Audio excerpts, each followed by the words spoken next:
Lesson द्रोह का प्रवाह। अब हम पढ़ेंगे अविरतता का सिद्धांत अथवा द्रोह के अविरत प्रवाह की समीकरण, प्रिंसिपल ऑफ कंटिन्यूटी। तो इसका जो स्टेटमेंट है वो देख लीजिए। यदि कोई असंपीड्य एवं अश्यान द्रोह किसी असमान अनुप्रस्थ काट वाली नली में बह रहा है तो नली के प्रत्येक स्थान पर द्रोह के वेग एवं अनुप्रस्थ काट के क्षेत्रफल का गुणनफल नियत रहता है। तो हमने यहाँ पर एक नली ली है। इस नली का एक सिरा P है और दूसरा सिरा Q है। P सिरे पर अनुप्रस्थ काट का क्षेत्रफल A1 है और जो द्रोह का वेग है वो V1 है। Q सिरे पर क्षेत्रफल A2 है और द्रोह का वेग यहाँ पर V2 है। तो A1 इंटू V1 बराबर होगा A2 इंटू V2 के। यही अविरतता का सिद्धांत होता है। अब हम इसकी उपपत्ति पढ़ेंगे कि इसकी उपपत्ति कैसे होगी। तो यहाँ पर कुछ पॉइंट्स हैं, उनको हमने नोट नहीं किया है, लेकिन उन्हें ध्यान रखिएगा कि माना कोई असंपीड्य एवं अश्यान द्रोह नली PQ में धारा रेखी प्रवाह में बह रहा है।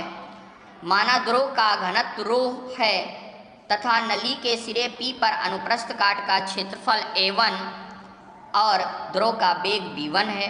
नली के सिरे Q पर अनुप्रस्थ काट का क्षेत्रफल A2 और द्रोह का वेग V2 है, जो चित्र में प्रदर्शित हैं।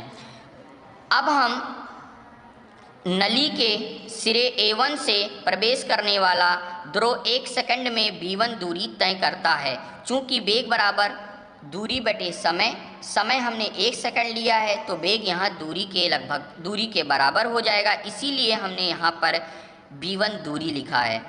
अतः 1 सेकंड में सिरे P से नली में प्रवेश करने वाले द्रोह का अब आयतन निकालेंगे तो आयतन बराबर लंबाई गुणे चौड़ाई गुणे ऊंचाई होता है। तो अगर हमें क्षेत्रफल यहाँ पर पता है तो हम सिर्फ और सिर्फ उसकी दूरी के साथ मल्टीप्लाई कर देंगे तो हमें आयतन मिल जाएगा। तो A1 इंटू B1 हो जाएगा, क्योंकि हमने अभी बताया कि 1 सेकंड में B1 दूरी तय करता है, यानी यहाँ पर B1 एक प्रकार की दूरी है। फिर हम अब Q सिरे के लिए बात करेंगे तो 1 सेकंड में अब हम यहाँ पर आयतन हमें मिल चुका है, तो अब हम द्रव्यमान की बात करते हैं। तो 1 सेकंड में सिरे P से नली में प्रवेश करने वाले द्रोह का द्रव्यमान कितना होगा? द्रव्यमान बराबर आयतन इंटू घनत्व होता है।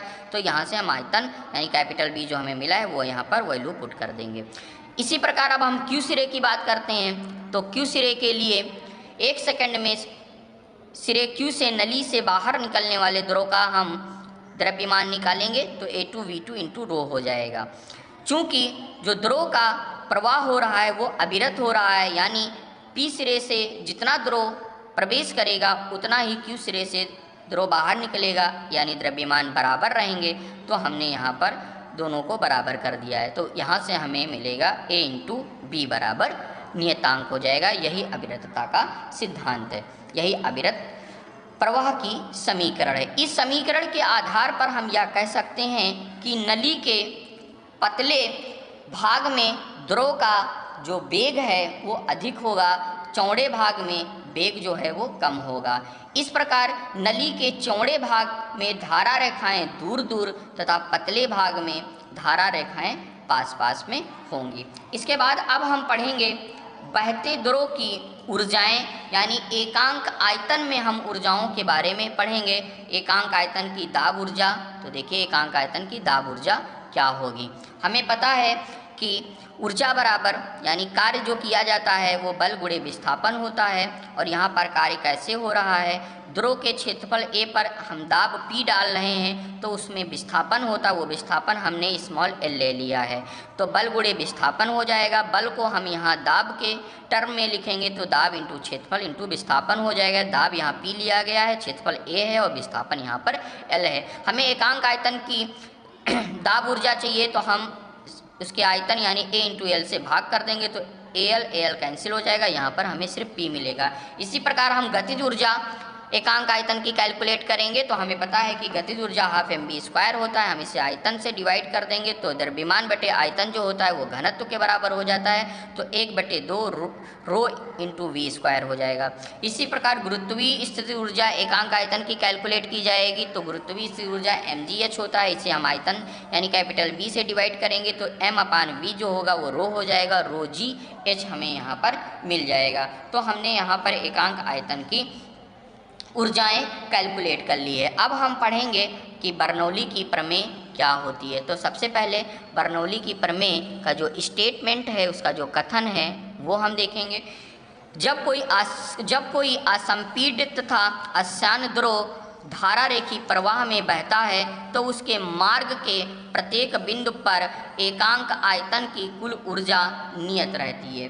तो एकांक आयतन की कुल ऊर्जा का अर्थ यहाँ पर यह है कि जो एकांक आयतन की दाब ऊर्जा होती है, एकांक आयतन की गतिज ऊर्जा होती है और एकांक आयतन की जो गुरुत्वीय स्थितिज ऊर्जा होती है, उसका जो योगफल होगा वो सदैव नियत रहेगा।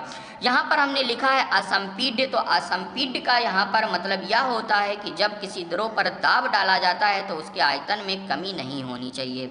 और दूसरा शब्द हमने यहाँ पर अश्यान लिखा है। अश्यान द्रव का अर्थ यहाँ पर यह होता है कि द्रव की विभिन्न परतों के बीच आपेक्षित गति होने पर इनके बीच आंतरिक घर्षण बल उत्पन्न नहीं होना चाहिए, तो ऐसे द्रव को हम अश्यान द्रव कहते हैं।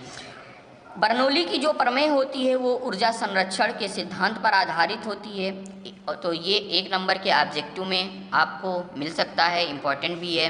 अब हम इसकी उपपत्ति के बारे में पढ़ेंगे। तो बर्नौली की प्रमेय की उपपत्ति देख लीजिए कि इसका सूत्र जो यहाँ पर लिखा गया है वो कैसे आएगा।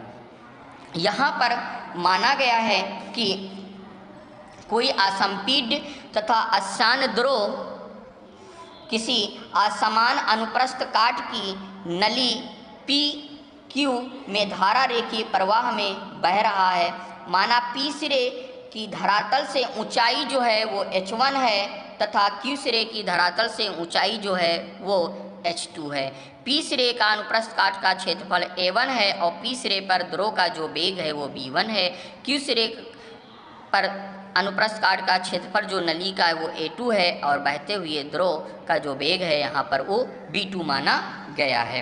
अब देखिए, 1 सेकंड में P सिरे पर प्रवेश करने वाले द्रव पर किया गया कार्य निकालेंगे। कार्य बल गुणे विस्थापन होता है और बल को हम क्षेत्र दाब के टर्म में कैलकुलेट करेंगे तो P1 into A1 into B1 यहाँ पर हो जाएगा। B1 यहाँ पर विस्थापन लिया गया है क्योंकि हमने बताया कि वेग यानी जो है वो यानी चाल जो है यहाँ पर वो दूरी बटे समय के शब्द में, और समय जो यहाँ पे समय है वो 1 सेकंड के लिए लिया गया, तो वेग जो है वो दूरी यानी विस्थापन के बराबर हो जाएगा।